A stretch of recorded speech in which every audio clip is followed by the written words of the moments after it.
Hi there, it's Lena Gersa from Ella Cards, and today I have a tutorial to show you how to create this extra large pillow box. Now, the square pillow box die is in the holiday catalog. It is designed to make a pillow box this size. So this is the actual size of the box that the die makes without any alterations. It is about 4 by 4 inches. Now, I'm going to show you how to make a much larger box using that same die. It's really, really easy. And this is sized, well, it's big enough probably to put a pair of gloves in, a pair of socks, a tie, maybe a silk scarf. Makes a lovely little package to package just about any little Christmas gift in. So let's get started. Now, before we get going on the large box, I'm going to just quickly take you through how to construct the smaller box. So for this one, you are going to cut two pieces using this part of the die. Now, the pillow box die, Thinlits, come with all of these little bits and then this one. So this is the one that you need to cut the actual box. These pieces are to embellish the box. Okay, so we're not going to use those just now, but we are going to use this large one. So you're going to need to cut two 5.5 by 8.5 pieces of cardstock. So it's essentially one piece of cardstock cut in half. All right, so when you position your die, you want to position it right so that it's flush along the edge so you're conserving cardstock. This is a nice size piece that you can use for another project. You're going to position it on your multi-purpose platform or your magnetic platform, and you're going to run it through between your cutting plates. Okay, when you're finished, you end up with pieces that look like this. Okay, now you'll see I've also embossed these pieces, and to do that I have used this new embossing folder called Softly Falling. All right, so I've just taken and run them through. Now, a tip: if you notice on this sample that I've made, I have sort of the bubbles, or the I think of them as bubbles, or they could be snowflakes if they're going this way. I have them going up from the bottom. And in order to have them the same on both sides, so there's the back side of the box and there's the front side, you need to flip your paper, your die cut shapes, when you're putting them in the embossing folder. So the first one I embossed with the sort of folded, there's a scored line here, can you see that? I placed them in here so that that scored line was down near the bottom and ran it through, okay? My second piece, in order to be able to flip that box over and have it be the same, I put my scored line at the top. I don't know if you can see that because of all the embossing, but the scored line is there, okay? So you need to have the pieces like this so that when you put the box together, you end up with the embossed pattern going the same way on both pieces, okay? So I'm just going to quickly show you how to do that. Now, I'm going to save these white ones to do a large box. I'm going to do the smaller box with black. Okay, so there are my two black pieces. There's my scored line there, and there's my scored line there. Okay, so first thing I'm going to do is take and fold those. And I'm going to use my bone folder to just crisp up those folds. So I'm folding along that scored tab. Okay. Now I'm going to take some tear and tape, and I'm going to run it along each of the tabs, and I'm going right close to that score line.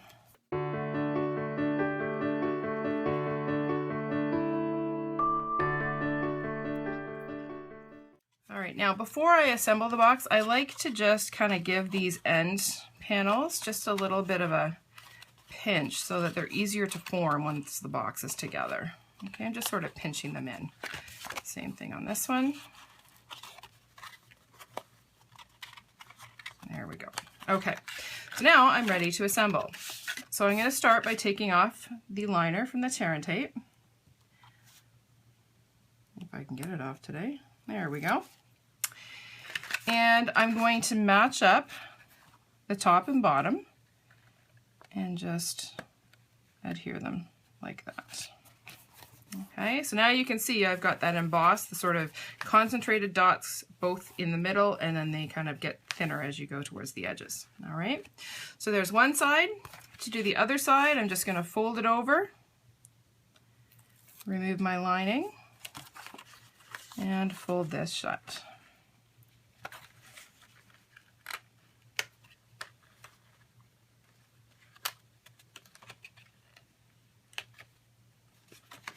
Easy peasy. Okay, tuck in my ends, and there's my pillow box. Is that not the easiest thing ever? So simple. Okay, so here again is the finished one. I did this one in white. Really simple. I just added a little belly band, used some metallic gold doilies from the annual catalog, used a new stamp set, which is in the holiday catalog. Love, love, love, love, love it. It is this set. It's called Flurry of Wishes. All right, so it gives you 4 different snowflakes and 3 different sentiments, but this one actually can be 3 sentiments in one, and I'll show you how I do that a little bit later.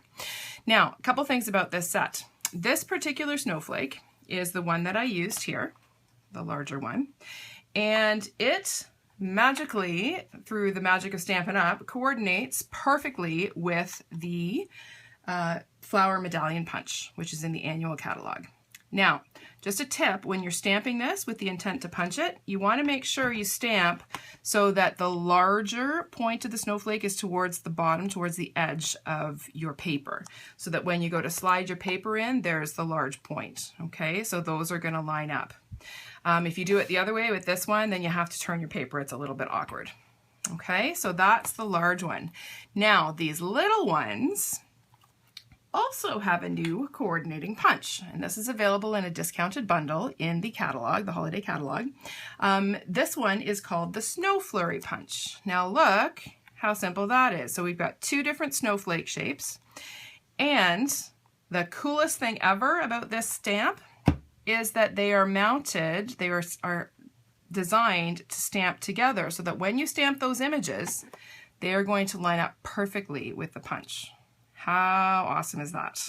No fussing, no messing around trying to get things aligned, no wasting paper when you only want one image, okay? Really, really cool. Great design. All right, so those are the other products that I use to construct this. Now, you'll also notice that there's some DSP in the background here. That is from the Winter Wonderland Specialty Designer Series paper pack. Now, let me just bring that in here. Look at how gorgeous this paper is. Okay, so we've got black and white and gold accents, and these are metallic accents. They are just so beautiful. Fantastic patterns, a little bit different, not your traditional red and green Christmas paper, but this is just stunning and elegant, perfect for Christmas, but also think New Year's, think maybe winter wedding, some fantastic designs here. So let me just set that aside again, and I'll bring that sample in again. Okay, so there I used a belly band of one of the patterns, the snowflake pattern from that paper. Then I also used some new ribbon. Now this ribbon I wasn't too sure about when I first saw it until I actually got my hands on it. Okay, so this is the gold, and it also comes in white. Now these come together in a package, so you get 5 yards of each of the gold and the white. It is so pretty and sparkly. The white you can actually color. So if you turn it over and color with a Stampin' Write marker, you can color it to any color you'd like, which is a really cool feature of this ribbon. So as I said, you get 5 yards of each in a package. All right. Okay, so again, I used that gold ribbon. And for this one, I stamped and heat embossed actually on gold foil sheet. So it gives you a really pretty package. Again, how awesome would those be as wedding favors for a winter wedding? So, so pretty. All right, now let's get to how to construct the larger box. All right, so again, we're going to need to cut 4 of these pillow box panels. Okay, so I'm going to cut 4. So I'm going to use 2 full sheets of cardstock. All right, so here are my 4 panels. So you'll notice when I emboss them again, I did it so that I have 2 with the tab at the top and 2 with the tab at the bottom. Okay, again, that's so that I can have my pattern, my emboss pattern, all the same on both sides of the box. Okay, all right, now let's start constructing our panels. So again, I'm going to start by folding my score lines and just creasing them.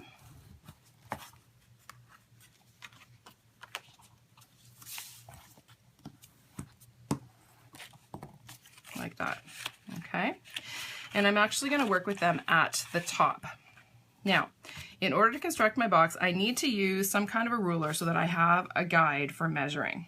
All right, so grid paper is perfect for that, or if you have a ruler, you're going to want to get it out so that you have it to refer to. All right, so now I'm going to take and I'm going to put some tear and tape right along, whoopsie, that's all right, but I'll get hidden, right along that panel, okay? Then I'm also going to flip this second panel over and I'm going to put some tape along here.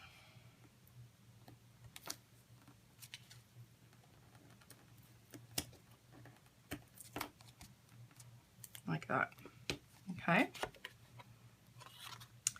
So that's going to allow me to adhere these 2 panels together, okay? So now I'm going to take my liner off my tape. There we go. And I'm going to line this panel up so that the point on this little scored line is at 1/2 inch. Okay, and I've got my panel aligned right along my ruler edge on my grid paper.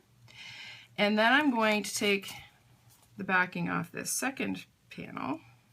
There we go. And I'm going to line this up so that this point is at 4 1/4. Okay, so there's 4, I'm at 4 1/4, and I've got it lined up straight along the bottom. I'm just going to tuck that little bit in and press that down. Okay, so there's one panel. Okay, you should have a straight edge right along here. You don't want to have them have part of that second panel peeking out. Okay, so now I'm going to go ahead and do the same thing for my second panel.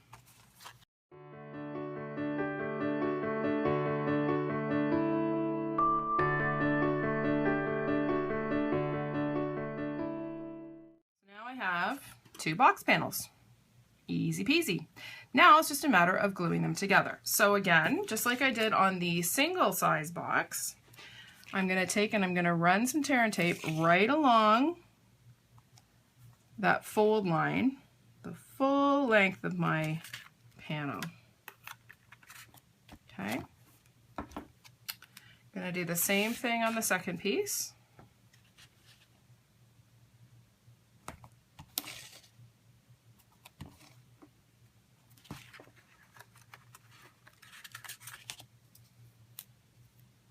Okay, so there's my tear and tape on both panels. Now, just like I did with the small box, I'm going to go ahead and remove the tear and tape and I'm going to align these 2 panels, and they should be the same size.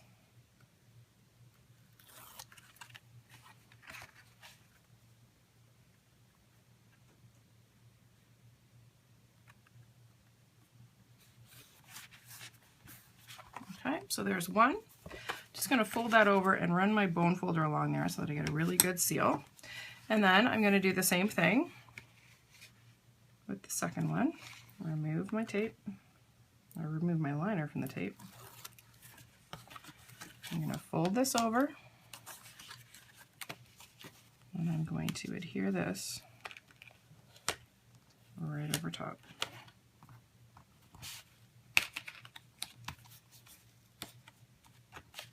Again, run the bone folder along there. Okay, so then I'm going to tuck in my ends. Oh, I forgot to pinch those before I put this together. It's all right. It still goes together.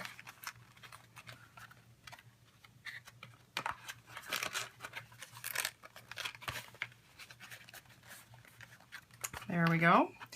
Put a belly band over that. You won't see the overlapped edges, and there is your extra large pillow box. So again, there's the finished project in black. I used a lot of the same products that I used on the smaller box. Okay, so I again used some of the Winter Wonderland Specialty DSP for my belly band. I used some of the gold 3/8 glitter ribbon, a gold metallic doily. I stamped 3 images this time from the Flurry of Wishes stamp set, all heat embossed in gold. This sentiment is also from the Flurry of Wishes stamp set and is heat embossed in gold. And then here in the center of this snowflake, I used one of the new iced rhinestone embellishments. I don't know if you can see that. It's so pretty and sparkly. Again, those are in the holiday catalog and just beautiful. It just adds so much to a project.